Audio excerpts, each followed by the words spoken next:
Hey, everybody, it's Eddie from Tokyo. This is your cryptocurrency update from Japan. And there's an interesting announcement that came across the wire on Thursday with this company here, iTrustCapital, in regards to XRP.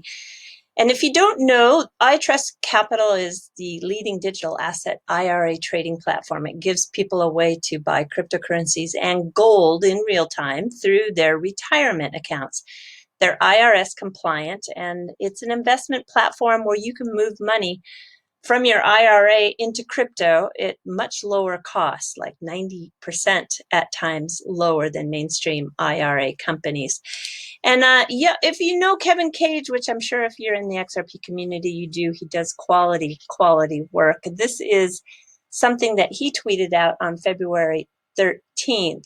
And I didn't know, but he has XRP in his IRA because he's able to withdraw millions in profits tax-free. Whereas someone just buying and holding will still have to pay a good chunk in taxes. So he uses the example that long-term capital gains tax of 20%, which, by the way, it's even much higher here in Japan. If you make 5 million, you're going to pay 1 million. So yikes! It's a complete no-brainer to him. And I found he also did a really good review on the iTrustCapital. You can find it in his selection of videos on his channel. He's good. You know, he really is good. He always puts out really good content. So if this is interesting to you, I'm just pointing you in that direction. But this is actually the release, and I want to tell you what was said. So iTrustCapital reports XRP top volume asset so far in 2020. And he's talking about trade in terms of Forex. So we know that trading fiat currency exceeds 5 trillion per day. It's kind of an amazing number. And the quote goes on to say that it seems that some of their clients may be trading XRP digital currency in anticipation XRP will be grafted into the infrastructure of these Forex markets. And as a trading platform, iTrustCapital has to be totally agnostic in which digital currencies its investors' clients trade. However, there are never coincidences in trading activity. I don't think it's a coincidence that we are seeing more clients invest in XRP after seeing the massive increase in Ripple's on-demand liquidity transaction volume. So it's quite interesting. And the person who said that is actually Tim Shaler. Previously, he was a portfolio manager for PIMCO. He is now an advisor to iTrustCapital. Okay. Our friends at JPMorgan, they have come out with a 74-page report on crypto assets and the future of blockchain. And they think that we're at the stage of widespread use. Still, however, a few years away from being what they would call mass adopted. But payments, trade finance, custodial services, these remain the clearest use case. And also, they point to the appeal of crypto is because of its low correlation to traditional asset classes. Well, that is really going to be tested in the next 24 hours. Because just when I was looking for how the futures were doing on the Dow, it had dropped 600 points. And actually, I just saw another breaking news that it has gone down even 700 points. So I think we're going to really test that correlation in the next 24 hours. And I'm not sure what the outcome will be. Of course, I think we're all very, very much watching this closely. Okay, there was a tweet that came out from Weiss Crypto Ratings. If you don't know this company, they call themselves the nation's leading provider of independent, unbiased, trusted ratings of stocks, mutual funds, cryptocurrencies, ETFs, and financial institutions. I don't know who got behind this tweet. I mean, I would just love to see the person, who they are. I'm almost speechless. So the tweet goes like this. Ripple's CEO, Brad Garlinghouse, said that stressing compliance is key to getting bankers on board with crypto. Okay. And then maybe it's a she, I don't know. We don't need bankers to get involved in the crypto. Maybe he and his company, so he's saying Mr. Garlinghouse and Ripple, do need the banks, but the space doesn't. Crypto doesn't need banks because crypto will replace them. I just am so embarrassed for them with this tweet, to be honest. And I really had a good time reading the responses that fall in this thread. This is Herman. I was really lucky to meet Herman when he came to Tokyo this last November. Dr. Weiss, have you completely lost control over the messaging of your business? Weiss Ratings had a stellar reputation, and now crypto amateurs have taken the reins and they are destroying your reputation. Good luck to you if you truly believe this nonsense. And then here's Sam. Given it takes 10 years to get 1% of the global population holding Bitcoin, not using daily, in what century do you see crypto replacing the banks without Ripple? Ripple will help transition the masses into crypto. If you don't understand that, you're in the wrong business. And then Bonesy, he chimes in, and Aiden from Aiden Trading. I mean, the comments that followed this tweet are just priceless. And I am going to show you that here is someone who I really think knows what the future is going to be in regards to crypto and banking. And this is a video I'm going to show you from the executive vice president of Mashreq Bank. They are the oldest private bank in the UAE, headquartered in Dubai. I just want to tell you, they had a really good article that came out today, and it talks about how they are setting this new blockchain initiative because they are absolutely in lockstep with technology, and they're not going to be out of business. And as a matter of fact, when you view this video, you can see that despite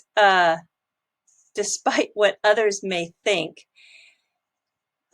this is a bank that is embracing technology. And he was asked, will banks disappear in the digital age? Well, banks are very important for the economy, for the governments, and for the financial infrastructure. And retail banks, yes, will transform, he says.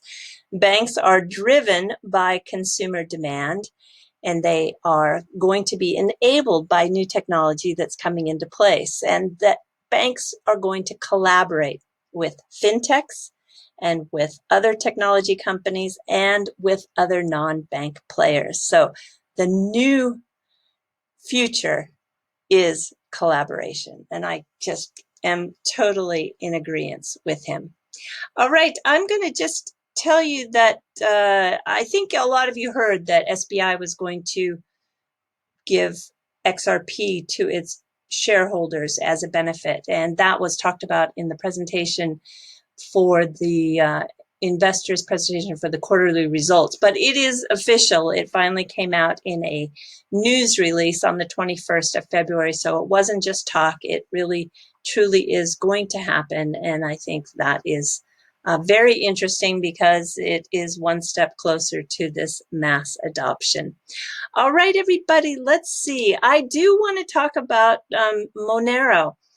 You probably know, if you've listened to me long enough, that I'm a big privacy advocate, and I do like Monero very much for its anonymity and what it can do, because I believe that sometimes there's just a little bit too much invasiveness for privacy. And unfortunately, I can't trade it here in Japan because it's considered one of those anonymous coins. But BitTrue has decided to list it. They are going to make that listing available as of February 27.